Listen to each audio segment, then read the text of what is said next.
Olá, sejam bem-vindos ao tema localização de instalações.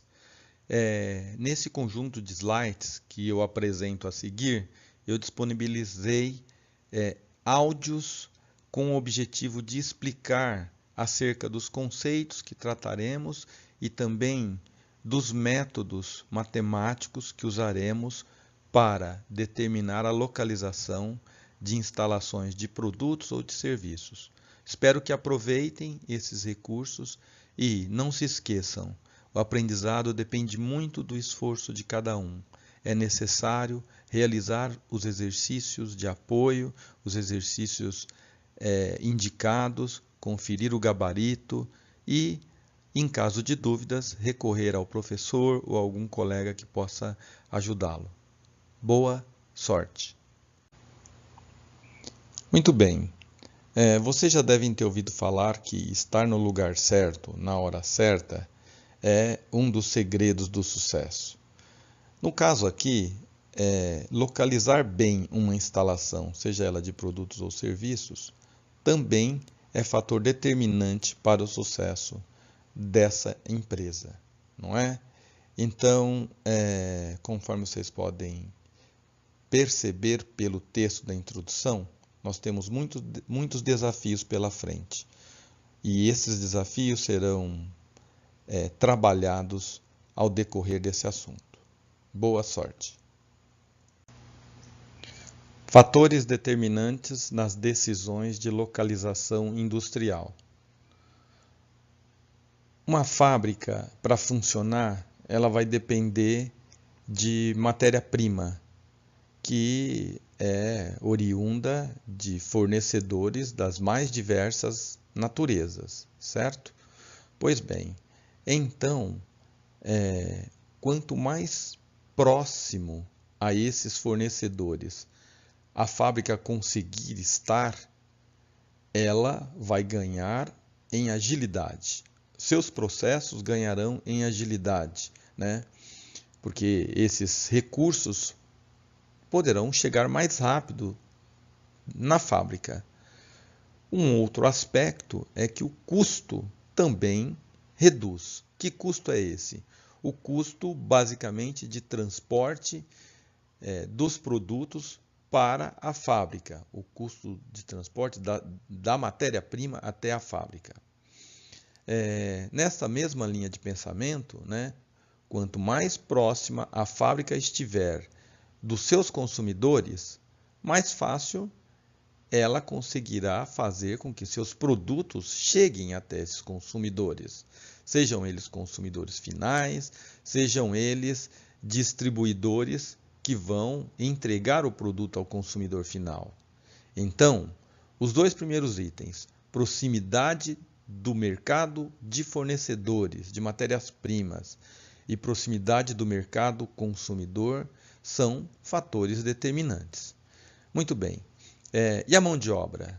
Olha, uma fábrica para funcionar precisa de pessoas, né? Por mais automatizada que ela seja, tem que haver pessoas para iniciar um processo, interromper um processo, melhorar um processo, enfim, desde a gestão da fábrica, passando pela operação e pela parte de distribuição final dos produtos que ela vai produzir, dependerá de mão de obra. Dessa forma, quanto mais fácil a fábrica tiver em relação ao acesso a essa mão de obra, melhor para ela. Dessa forma, mão de obra também é um fator determinante na decisão da localização de uma fábrica. Devemos localizar a fábrica por esse quesito, né, onde tivermos uma maior disponibilidade de mão de obra. O quarto item aí é água e energia. Olha, não existe atualmente fábrica sem energia, né? As fábricas precisam de energia elétrica e essa energia elétrica ela tem várias fontes. Aqui no Brasil é a fonte hidrelétrica que vem pelos fios aí, pelas redes elétricas que todos nós conhecemos. Dessa forma, quanto mais barata a energia, Quanto mais segurança eu tiver que essa energia não terá interrupções no seu fornecimento, melhor para a minha fábrica. Da mesma forma, né? Quanto mais barata, quanto mais disponível eu tiver água, eu terei uma condição melhor para a minha instalação. Porque independente do tipo de fábrica, né, eu vou necessitar de água. Posso necessitar de muita água, quando for o caso de uma indústria de alimentos, por exemplo, que exige limpezas frequentes, ou vou necessitar de pouca água, como é o caso de uma indústria de tecnologia que produz computadores, certo?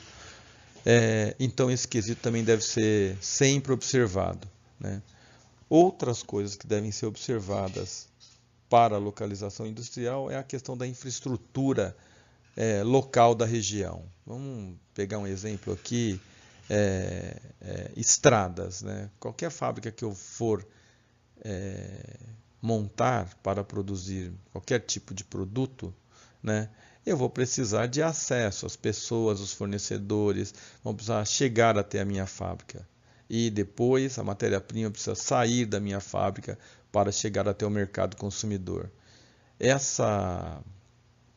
Esses meios, eles são construídos por meio de infraestrutura, né?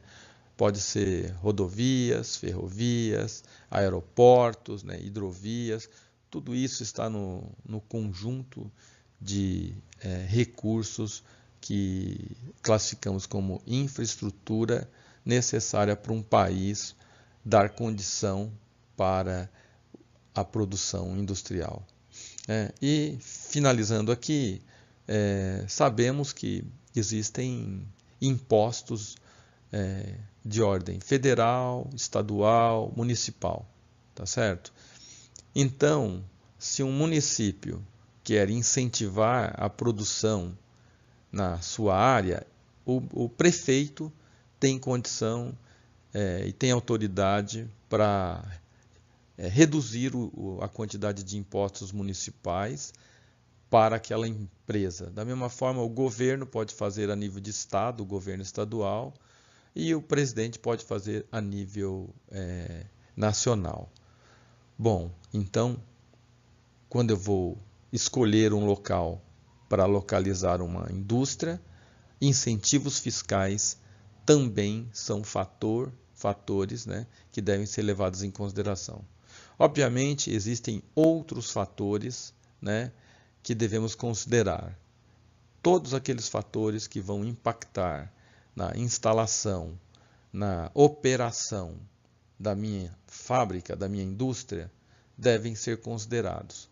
Uns com mais ênfase, outros com menos ênfase, mas todos devem ser considerados.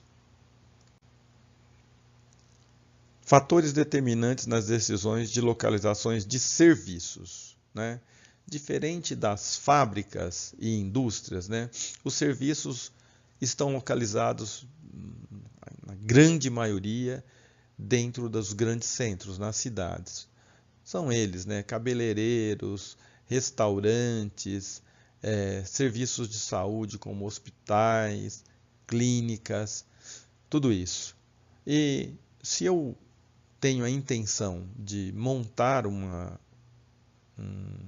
negócio voltado a serviços, vamos pensar num restaurante, por exemplo, ou numa farmácia, né? Quanto mais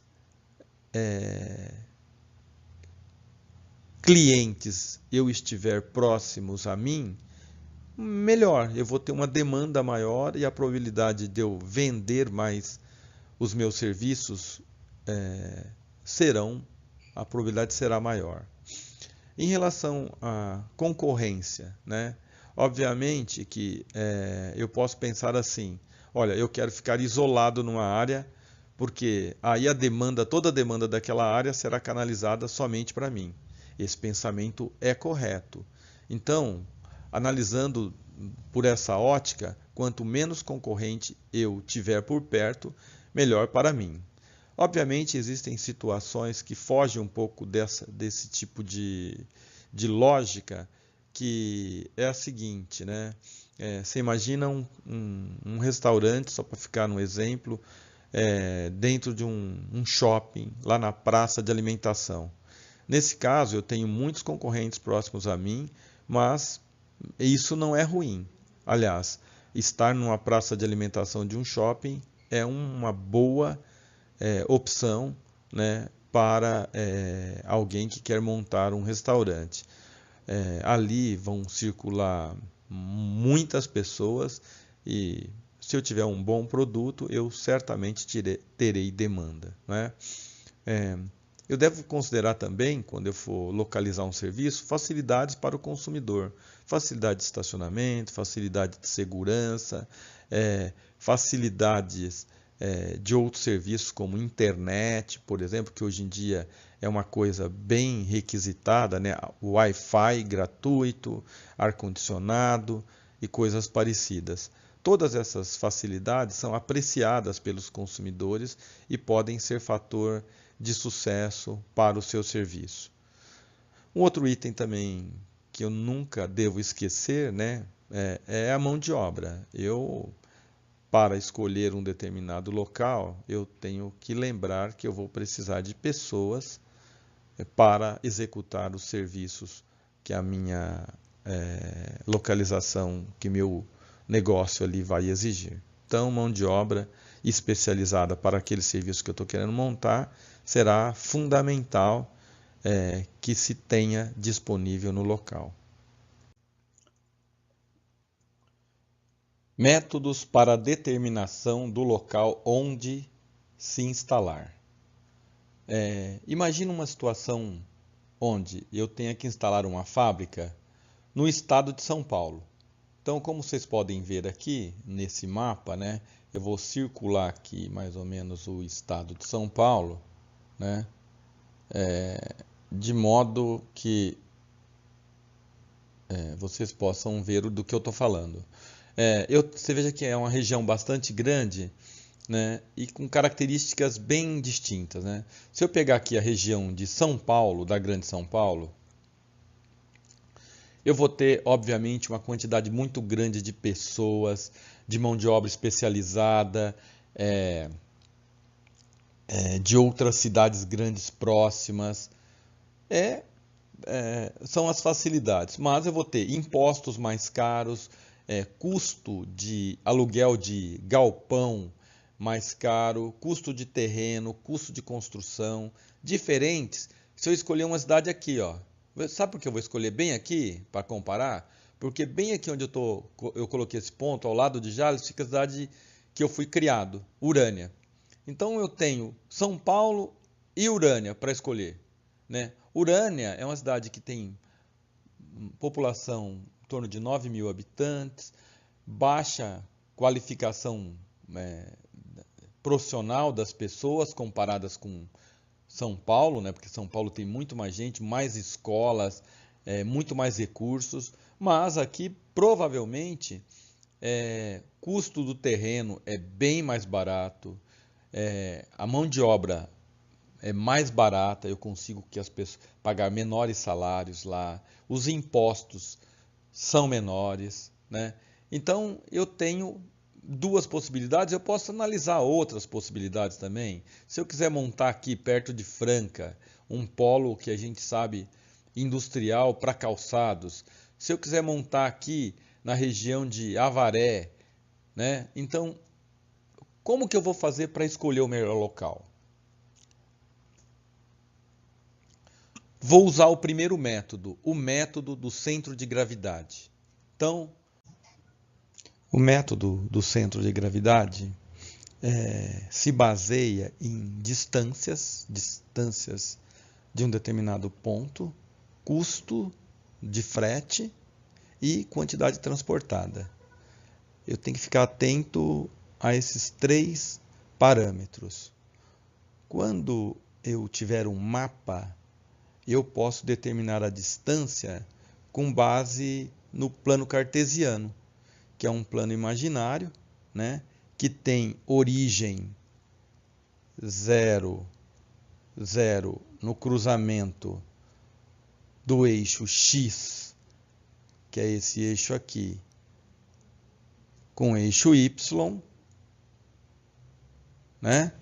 E que formam um ângulo de 90 graus aqui, um ângulo reto. Ele não está bem reto aqui no meu desenho, mas um ângulo de 90 graus. Muito bem.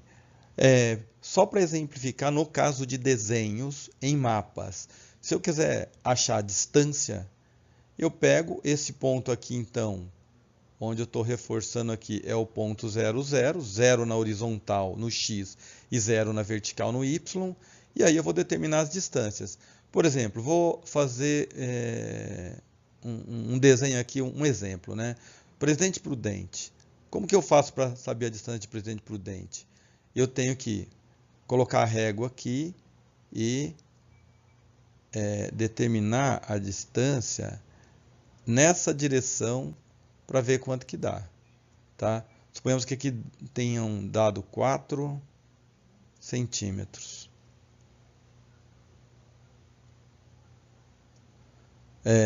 E aí, essa então vai ser minha localização horizontal, 4 centímetros. Na vertical, eu calculo a distância do ponto 0 até aqui, né, para cima. Então, imagino que aqui tinha dado 4,5 centímetros. Então, no mapa, nesse mapa, a distância horizontal é 4 centímetros e a vertical é 4,5 centímetros. Eu tenho a localização de Presidente Prudente. E assim eu faço para todos os meus fornecedores de matéria-prima e locais onde eu vou entregar o produto acabado. Eu tenho, então, de todos eles, distância horizontal e distância vertical, certo? Muito bem. O custo do frete, eu tenho que avaliar qual é o custo do frete. Numa situação real, a gente tem que fazer conta de combustível, tipo de estrada, se tem pedágio, se não tem, né? E num exercício que apareça em prova, ou em livro, ou em concurso, essa informação tem que ser dada, ou outras informações para você chegar nela também tem que ser dada. E a quantidade transportada tem que ser dada, ok? Então, com essas informações, eu consigo desenvolver o exercício. Pois bem, eu tenho que ficar atento às distâncias, custos e quantidades que estão indicadas aqui. Isso eu obtenho, conforme eu disse no slide anterior, as distâncias, sejam elas dadas por um mapa ou elas sejam fornecidas e eu monte um mapa com base numa origem e com base em coordenadas geográficas, latitude e longitude. Custo e quantidade eu também tenho que obter essas quantidades ou determinar essas quantidades por outros parâmetros que me são fornecidos. Com tudo isso em mãos, eu parto para a resolução do exercício. A resolução do exercício nada mais é do que o que está descrito aqui no objetivo do método. Determinar a distância média, distância horizontal e a distância média localização vertical, ponderando as distâncias que eu tenho, que foram me dadas, por custo de frete e quantidade que vai ser transportada. Muito bem, para isso eu vou usar essa fórmula que eu aponto aqui, ok? Então, vamos em frente. A seguir, eu vou apresentar um quadro onde você poderá ver produto acabado e fornecedor de matéria-prima em posições de localização horizontal e vertical, e também um quadro onde estarão as informações sobre quantidades e preço de frete. Aqui estão as informações. Nesse quadro eu tenho os locais de fornecimento de matéria-prima, né? Por exemplo, o primeiro, matéria-prima 1, matéria-prima 2, matéria-prima 3. E os locais de produto acabado 1, produto acabado 2, produto acabado 3, tem mais produto acabado 4, produto acabado 5. E também tem as informações de custo nessa coluna aqui e tem as informações de quantidade. Com isso, eu jogo na fórmula que eu já tinha mostrado anteriormente e faço a ponderação. Então, é um monte de continha, né? Exemplificando aqui na localização horizontal, ó, eu vou pegar o quê? A quantidade, o custo, que está lá na tabela, e a primeira localização horizontal, 100, mais quantidade, custo, mais a segunda localização horizontal, 100. Tudo de localização horizontal. E assim por diante, até chegar nas duas últimas, né?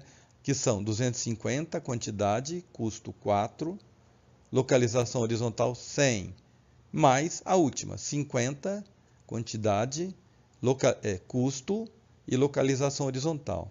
Bom, vou fechar essa conta e aí eu tenho que descontar o peso.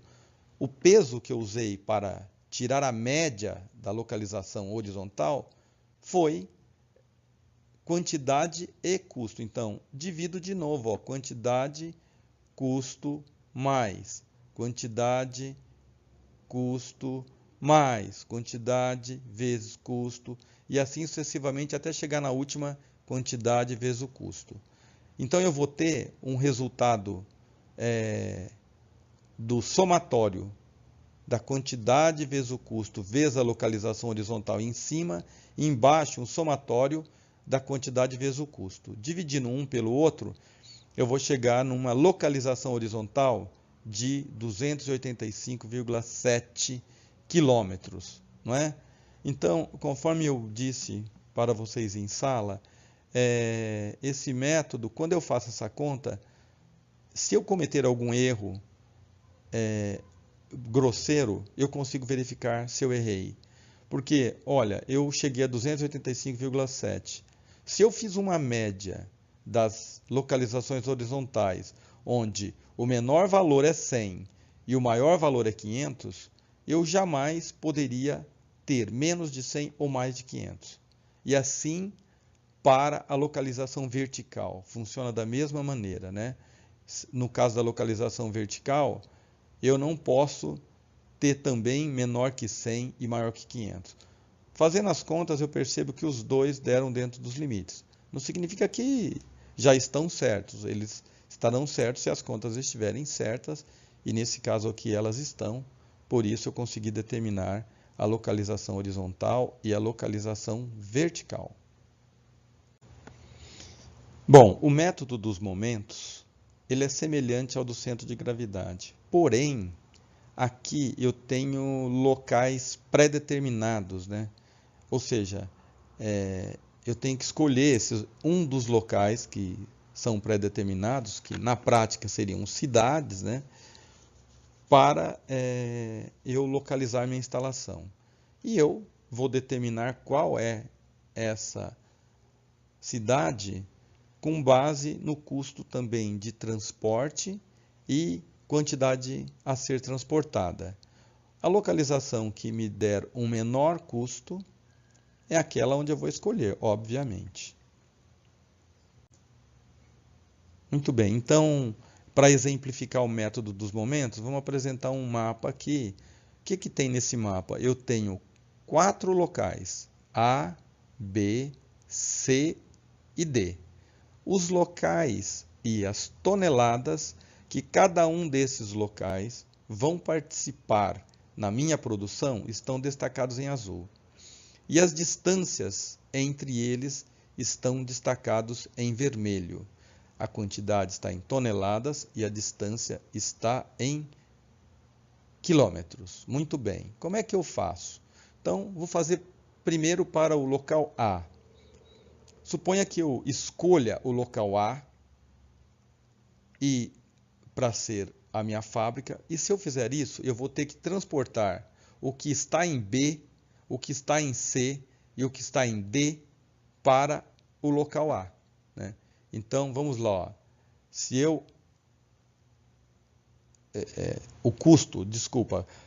O custo de transporte aí é R$ 2,00 por tonelada por quilômetro. E aí vamos partir para a solução, supondo que eu escolha o local A. Se eu escolher o local A, qual a primeira coisa que eu vou ter que ver? Qual o custo de transportar B para A? Bom, então, para eu transportar B, eu vou ter que ter o seguinte custo, né? Eu tenho o custo do frete, que é 2. Eu tenho que transportar 3 toneladas a 100 quilômetros. Mas é só isso? Não. Eu preciso também transportar o que está em C. De novo, custo do frete 2, quantidade 5 e quilômetros 400. Mais o que está em D.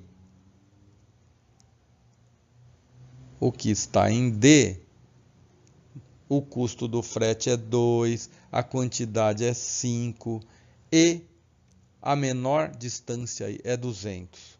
Isso daqui vai me dar, fazendo as contas, R$ 6.600. Significa o seguinte, se eu escolher A, eu vou ter um custo de R$ 6.600. Mas, alguém pode me perguntar, e se você escolher B, qual é o custo? E se você escolher C, qual é o custo? E se for D, qual é o custo? Então, para os locais B, C e D, eu vou fazer esse mesmo raciocínio. Só que eu não vou fazer um a um para a gente ganhar tempo. Olha só, já fiz. Para B, eu tive R$ 6.500. Para C, foi o mais caro, R$ 14.300. Para D, R$ 9.400. Portanto, eu posso dizer que, com base no método dos momentos, o melhor local é B, porque ele é aquele que apresentou menor custo.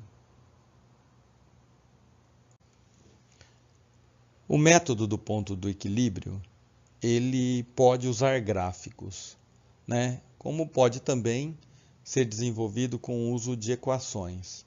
Vamos mostrar esses dois princípios, esses dois meios de desenvolver o método. Então, o método do ponto do equilíbrio é um método em que são comparadas diferentes localidades em função dos custos totais de operação, né? Custos fixos e custos variáveis. Custos fixos são aqueles custos que independem da quantidade produzida. Por exemplo, IPTU da fábrica. Você produziu ou não, você vai pagar do mesmo jeito. Salário da segurança da fábrica. Produziu ou não, você vai pagar do mesmo jeito. Agora, os custos variáveis, como o próprio nome diz, eles variam em função da quantidade produzida. Se você produzir muitas unidades, você vai gastar mais com energia elétrica, você vai ter que ter custo com mais embalagens e assim por diante. Muito bem, então, no nosso exemplo aqui, imagina que eu tenha 3 locais, A, B e C. Esses locais, eles apresentam diferentes custos fixos e custos variáveis. Olhando para eles, o que nós podemos entender? Que, como os próprios valores estão mostrando, né? A tem o menor custo fixo, 120 mil, B, 300 mil, é um valor maior que A, e C é o maior de todos. Do lado do custo variável, eu tenho que A tem o maior custo variável, ou seja, para eu produzir uma unidade é onde eu gasto mais. E assim por diante. Para cada unidade produzida, eu vou ter esse custo, certo? Então, pensando rapidamente, se fosse para eu produzir 10 unidades, onde seria melhor eu montar minha fábrica? 10 unidades, eu teria o custo fixo de A, né? 120 mil mais 640, porque cada unidade de A, R$ 64. 64 vezes 10, 640. No primeiro caso, então, eu teria 120, 640. No caso de B, eu teria R$300.250. E no caso de C, R$400.150 para 10 unidades. Percebam que para um número muito baixo de unidades, A seria melhor para eu localizar minha fábrica. Por quê? Porque ele tem o custo fixo mais baixo, né? Mas, por uma quantidade bem grande, pode ser que o C fique melhor, né? Porque, olha só, o C, para cada unidade que eu produzo, eu vou economizar em relação ao B e em relação ao A, certo? Pois bem, então vamos fazer um exemplo para 20.000 unidades. Vamos passar para o próximo slide. Vamos lá. Supondo aqui, ó, que eu vou produzir para 20.000 unidades, vamos pegar primeiro então o A. O A eu tinha um custo fixo de 120.000. Para 20.000 unidades, né, eu vou ter quanto? Fazendo a conta lá, ó, 120 mais 64 vezes 20.000 unidades. Numa escala de 1.000 que eu estou usando aí, eu vou ter R$1.140 de custo total, que é o custo fixo mais o custo variável para o produto A. Para o produto B, eu tinha 300 de custo fixo. Então, vamos lá, e eu tinha 25 de custo variável por unidade. Para 20.000 unidades de produto, né, eu vou ter um total de R$800.000 de custo total. E para o C? Para o C, eu tinha 400.000 de custo fixo e eu tinha R$15 de custo variável. Se eu for produzir 20.000 também, qual é o meu custo total para C? Vocês podem verificar que será de R$700.000. Muito bem, então, olhando para o gráfico, né, e olhando para as equações, para as equações eu tenho o custo total com essa quantidade, que é 20.000, para os 3 locais. Mas olhando o gráfico, eu percebo que eu tenho determinados pontos, por exemplo, esse ponto, o primeiro ponto aqui, ó, onde eu vou marcar agora, eu reparo que até esse ponto, o A tem custo total menor. Depois desse ponto, o B, que é o azul, fica melhor e ele segue melhor até esse segundo ponto, onde o C passa a ser melhor. Então, o que eu tenho que fazer agora? Eu vou determinar matematicamente qual o valor em quantidade desses 2 pontos. Então, como é que eu faço isso? Primeiro, vamos lá, ó. Eu igualo as equações. Esse primeiro ponto aqui, esse primeiro ponto que eu vou destacar novamente aqui, ó. Esse primeiro ponto, ele é um ponto onde a quantidade de A, né, se eu trouxer aqui na quantidade, é igual à quantidade de B, e nessa quantidade, os custos totais de A e B são iguais. Então, se eu igualo, eu pego a equação de A, 120 mais 64Q, vai ser igual a 300 mais 25Q. E desenvolvo a equação, né? Eu passo o 25 para o lado esquerdo da equação, com o sinal trocado, e passo o 120 para o lado direito da equação, também com o sinal trocado. E aí, então, 64 menos 25, eu vou ter 39Q, e do outro lado eu vou ter 180. Agora eu tenho um Q aqui, que é a única variável, aí eu passo 39 dividindo, 180 dividido por 39, eu tenho 4.615. Isso numa escala de 1.000, eu vou ter 4.615 unidades. Essa é a quantidade em que A e B apresentam o mesmo custo total, né? Então eu posso dizer o seguinte, que até 4.615 A é o melhor local. Em 4.615, A e B são iguais. A partir de 4.615, B passa a ser o melhor local. E aí eu vou fazer o mesmo exercício igualando as equações de B e de C. Qual a equação de B? Está aqui, ó. 300 mais 25Q. Qual a equação de C? 400 mais 15 vezes Q. Bom, vou fazer o mesmo raciocínio e vou chegar que a quantidade que eu quero determinar nesse segundo ponto aqui é 10.000 unidades. Muito bem. Então, a partir daí eu tenho a solução. Para uma quantidade de até 4.615 unidades, a melhor localização é A. Entre 4.615 unidades e 10.000, a melhor localização é B. E acima de 10.000, a melhor localização é C. Ok. Espero que tenham entendido. Bom, esse método ele se baseia em fatores qualitativos. Quais são esses fatores, né? Esses fatores, por exemplo, são esses que eu destaco aqui na primeira coluna da tabela. Disponibilidade de pessoal no local onde eu quero escolher, aspectos sindicais, né?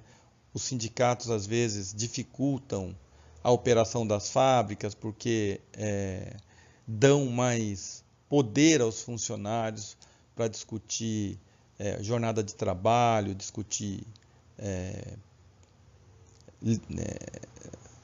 situações ligadas a questões trabalhistas, por exemplo. Se o local tem restrições ambientais, por exemplo, se eu vou montar uma fábrica perto de um manancial, eu vou ter que pagar por sistemas de tratamento mais sofisticados, eu vou ter que fazer estudos de impacto ambiental com mais frequência e assim por diante. Qualidade de vida, né? Se eu vou montar uma fábrica num local para eu motivar as pessoas a mudarem para aquele local ou para se transferirem para lá, irem trabalhar lá, o local tem que oferecer uma boa qualidade de vida, tem que ter boas escolas, boa infraestrutura, bom sistema de segurança pública, bom sistema de saúde e assim por diante. Suplemento de materiais, se eu vou montar uma fábrica num determinado local, eu tenho que ter certeza de que eu vou ter materiais na região que dão condição do funcionamento bom da fábrica. Impostos, né? Quanto de imposto o município vai me cobrar, ou o estado vai me cobrar. E desenvolvimento regional, né? Desenvolvimento regional pode afetar tanto a qualidade de vida das pessoas, como a qualidade e a facilidade de transporte, de matéria-prima e também de produto acabado. Tudo isso pode ser fatores que serão usados na hora de eu escolher entre diversos locais para eu instalar uma fábrica. No exemplo aqui, eu tenho 4 locais, A, B, C e D. Olha, se eu tenho esses fatores, primeira coisa que eu tenho que avaliar é, eles têm o mesmo peso na minha decisão? Será que disponibilidade de pessoal é igual à isenção de impostos para todos os casos? Não, né? Eu tenho que determinar quais são esses pesos. Como que eu determino isso? Olha, não existe uma regra para todas as fábricas, para todos os tipos de produtos. Nesse caso, os especialistas envolvidos na escolha é que vão determinar. Eles conhecem o produto, eles conhecem o mercado, eles conhecem o mecanismo de comercial e produtivo que a fábrica estará inserida, e a partir desse conhecimento eles determinam o que é mais fundamental para a escolha do local. E aí eles dão notas, tá? Que aqui, no exemplo, as notas são dadas numa escala de 0 a 20, tá? Você pode reparar que tem 10, 15, 20, 15, que assim por diante. Assim por diante. Com esses pesos, né, eu vou depois usá-los para achar a nota média de cada um dos locais. E essas notas médias que aparecem aqui, ó, nessa parte da tabela, né? Essas notas, primeiro, né? Como é que eu chego nessas notas? Essas notas são dadas por especialistas que vão analisar cada um do local. Então, um grupo de especialistas analisa o local A. Para o local A, ele deu disponibilidade pessoal, 7,5. Aspectos sindicais, 10. Olha, não vai ter ninguém, como é que se diz? Atrapalhando lá, né? Então, deu nota máxima. As notas dentro dessa tabela são dadas de 0 a 10. Os pesos podem ser dados na escala que você quiser. O importante é que no final, para você chegar na nota média, que não está aqui, né, você teria que dividir essa nota, essa soma aqui, ó, dividir pelo total do peso. Então, essa nota média de A vai ser 6,82, para ser mais preciso, né? 6,82. A letra aí não está muito boa, porque eu estou escrevendo aqui com o mouse bem mousepad. Bom, então, como é que eu chego nesse valor aqui, ó? No valor de 682? 10 vezes 7,5 mais 15 vezes 10 mais 20 vezes 10. Eu estou ponderando o peso pela nota dada para A, para cada fator. No final, então, eu somo tudo isso, né? Então, 10 vezes 7,5 mais 15 vezes 10 mais 20 vezes 5 e assim por diante. Somando tudo, eu cheguei a 682, que dividido pelo peso dá 6,82.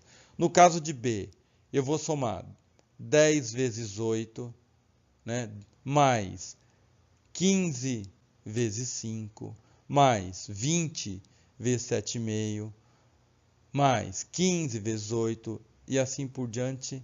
A hora que eu terminar a conta, eu vou chegar a 695 no meu somatório, que dividido por 100 vai dar 6,95, né? 95. Muito bem. E aí eu faço para todos. Feito para todos, qual é o melhor local com base em fatores qualitativos? Aquele que apresentar a melhor nota. No caso aqui, vai ser o local C, que apresentou uma média de 8,05. Muito bem, chegamos ao final da nossa aula e agora na sequência vocês podem observar que existem exercícios resolvidos e exercícios propostos. Portanto, refaçam os resolvidos e façam os propostos. Isso dará a você treino para que você consiga entender melhor os processos e, principalmente, praticar a operação manual de solução desses problemas. Boa sorte, bom trabalho!